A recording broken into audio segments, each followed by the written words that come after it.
ब्राह्मण को आधा पद दिया था।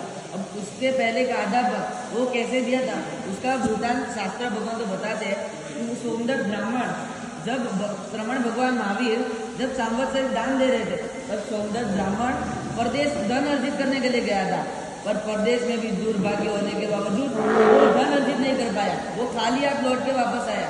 घर आया तब पत्नी ने उनको बताया कि प्रभु वीर ने सांवत्सरिक दान किया और आप ऐसे दुर्भागी जो इस दान का फायदा ना उठा पाए।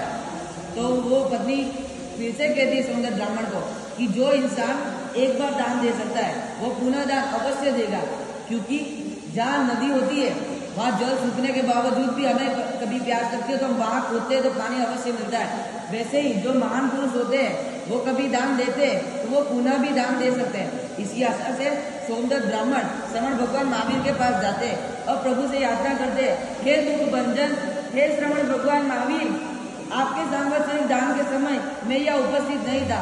सभी मनुष्य ने उस सांवत्सरिक दान का फायदा उठाया, पर मुझे कुछ अभागी को मुझे कुछ प्राप्त नहीं हुआ।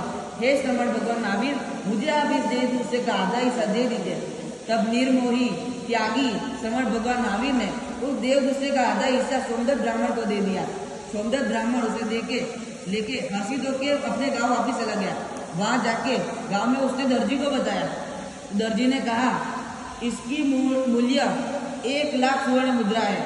अगर तुम इसका आधा हिस्सा और ले आओ तो मैं इसे इस तरह से जोड़ दूं कि दोनों अखंड हो जाएंगे, फिर हमें जो भी धनराशि मिलेगी उसे हम आपस में बांट लेंगे।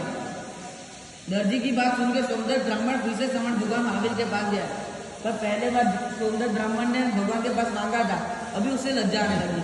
मैं प्रभु के पास कैसे विनंती करूं, कैसे याचना करूं? तो वीर कुछ नहीं करता। भगवान जिस तरह विचरण करते हैं वो भी भगवान के पीछे विचरण करता ही रहता है। भगवान यहाँ जाते हैं तो वो भी वहां जाता है।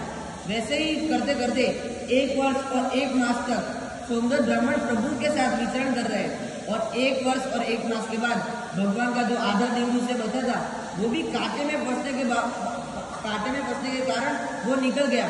तब सोमदत्त ब्राह्मण उस देव दूसरे को उठा के घर पे ले गया।